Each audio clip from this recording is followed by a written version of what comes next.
A área mínima que um pilar deve adotar, segundo as recomendações da NBR 6118, é de 360 centímetros quadrados, onde nós temos que obedecer a menor dimensão de 19 centímetros. Só que existe um ponto importante sobre essa norma que permite utilizar pilares com menor dimensão, por exemplo, de 14 centímetros. Quer saber qual que é esse parâmetro? Continue assistindo esse vídeo. A partir de agora, menos improviso e mais ciência.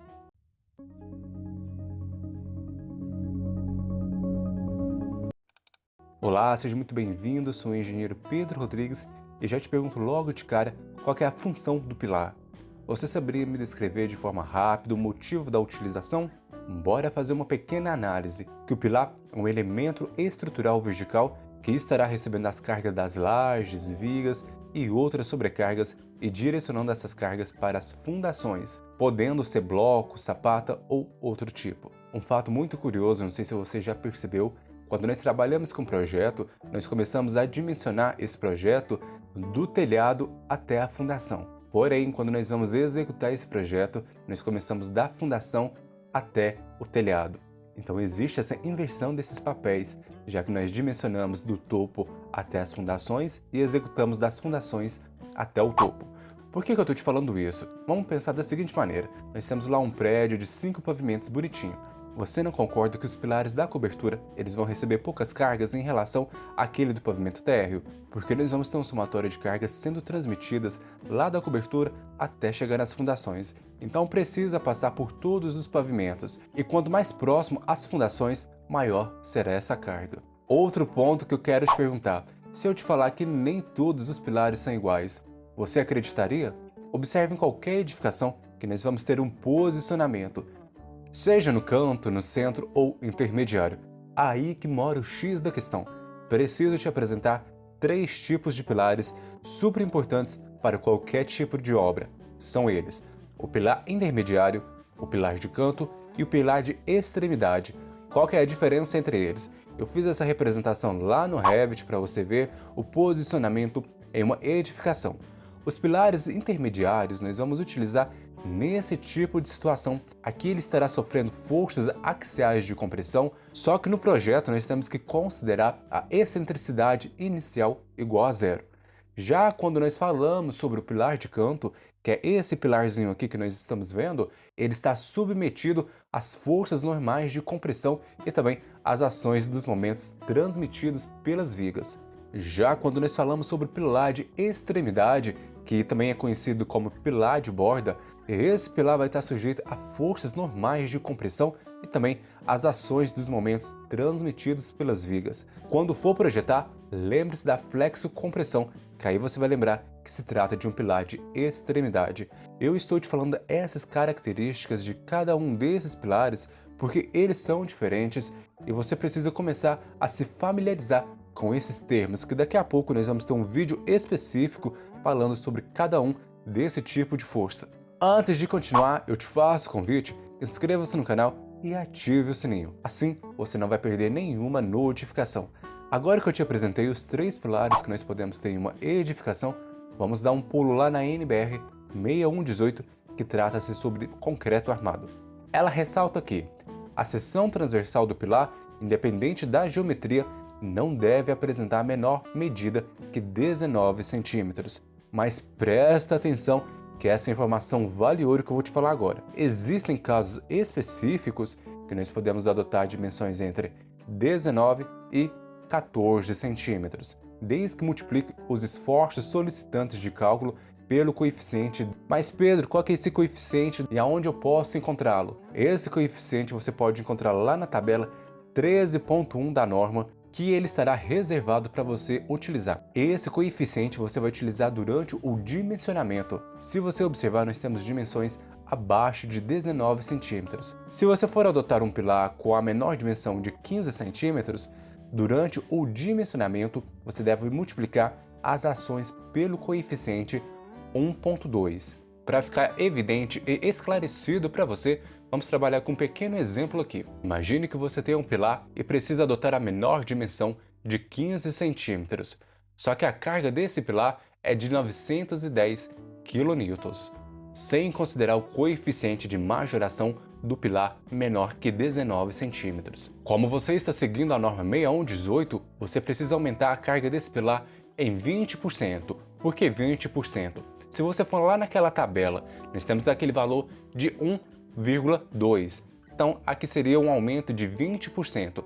Nós vamos ter a carga do pilar e nós vamos somar a carga do pilar mais 20% desse valor dessa carga. 910 vezes 1,2, que gera um valor de carga de 1.092 kN.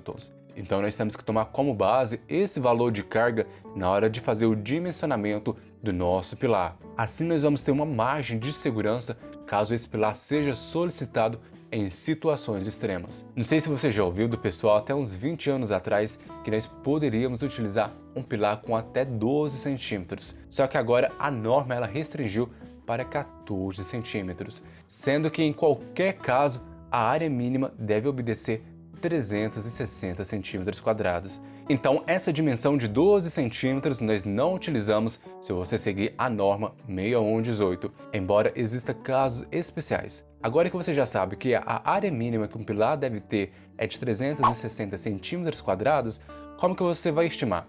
Você lembra que eu te falei que a menor dimensão que nós podemos adotar um pilar sem utilizar aquele coeficiente é de 19 centímetros? Basta você pegar os 360 centímetros quadrados e dividir por 19. Aqui nós vamos encontrar um valor de 18,95 centímetros. Nós não podemos utilizar esse valor, já que a norma fala que a menor dimensão é de 19 centímetros.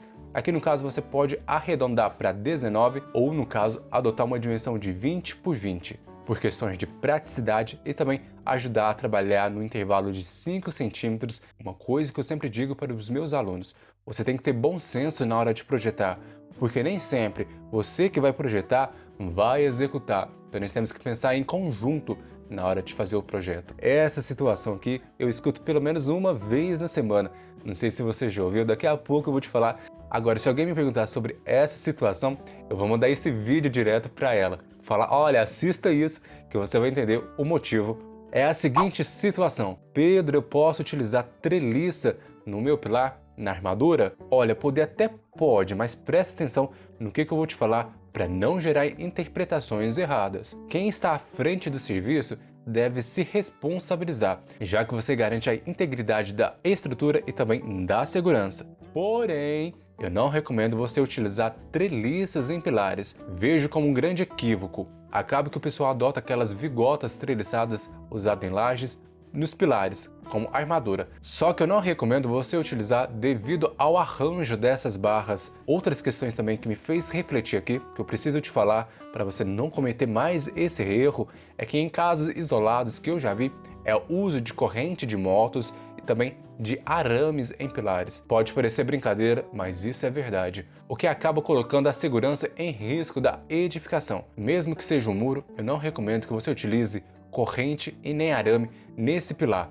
O arame o pessoal estava utilizando como estribo, aquele arame galvanizado, o que não garante uma funcionalidade naqueles pilares, principalmente nos fatos de flambagem. Na hora que esse pilar começar a atuar em ação, provavelmente a gente vai ter uma abertura desse arame. Portanto, como profissional, eu não aconselho você a utilizar nas residências vigota treliçada, corrente e nem arame nos pilares. Que os pilares devem ter pelo menos aquelas dimensões que nós já vimos lá atrás e também uma barra em cada vértice. Se você tem um pilar retangular ou quadrado, o número de barra mínimo na seção longitudinal é de 4. Aí você vai estar posicionando um em cada vértice. Agora, se for um pilar circular, o mínimo de barras é de 6 barras. Além disso, inúmeras pessoas podem relatar que já usaram nas casas, muro ou verga e contra-verga o uso da vigota treliçada. Se for o caso, comece a prestar atenção naquelas regiões para ver se não tem algum tipo de fissura, estalos na edificação que pode indicar algum tipo de problema. Em muro de até 2 metros de altura, no interior das cidades se utilizam bastante a treliça como forma de contenção, mas tome cuidado com o posicionamento da sua treliça, as ações dos ventos e não escore nada nessa estrutura e nem suba mais fiadas. São tantas coisas que eu quero te passar sobre pilares, mas o nosso tempo no YouTube é pequeno. Os próximos vídeos serão complemento desse assunto. Se você tem desejo de iniciar a sua jornada como projetista, calculista estrutural, ou quer dar aquele aperfeiçoamento no seu currículo, sendo que o projeto estrutural é uma das áreas mais lucrativas da engenharia, eu recomendo o treinamento EBERIC passo a passo, que você irá projetar os seus primeiros projetos e dar um upgrade na carreira. Não deixe de visitar o nosso site, nós temos várias matérias, planilhas e oportunidade. Inscreva-se no canal e eu te espero até o próximo vídeo. Um forte abraço!